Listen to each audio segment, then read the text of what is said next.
جای پیکم پروسه آشتیه ل ترکیه. دو سه جار پیشی است. دیسه حال درا بو پروسه آشتی و اما آگادار بودیم دوریشون هبو تیدا. بلام براستی اوی استا که هیا جواز لگل اوانی سالانی پیشو.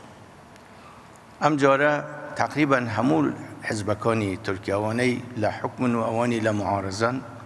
همویان یک دنگن که ابی ام مسئله چاره سر بکری و اما گورانه کی گوره براستی اما همو وقتی کش اگر ریگی چاره سری آشتیانه هبی بو هر مشکله اگر انسان ریگی شر بگیری تبر خیانته اگر ریگی آشتی هبی استمادم ریگی آشتی هیا و او هنگاوانه که هموتان متابعی اخبارتان کردوه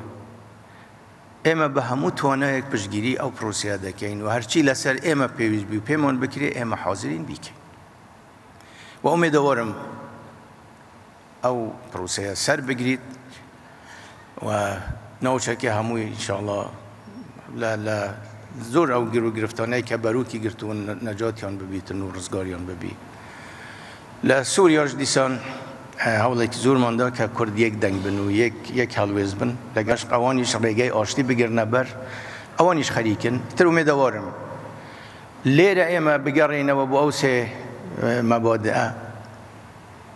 و بود دستور لسوریاش مشکله که چاره سر بکری لترکیاش پروسه آشتی سر بگیری امیدوارم مشاکلی لگل ایرانیش هموی چاره سر بکریتن چاوی نوخو چاوی لگل اروپا و امریکا تر منطقه بگشتی آسوده ببی خلق نجاتی ببی لم همو ایش و آزاری که هیا براستی ما حزب ایش و آزاری همو ملتانه که نکریه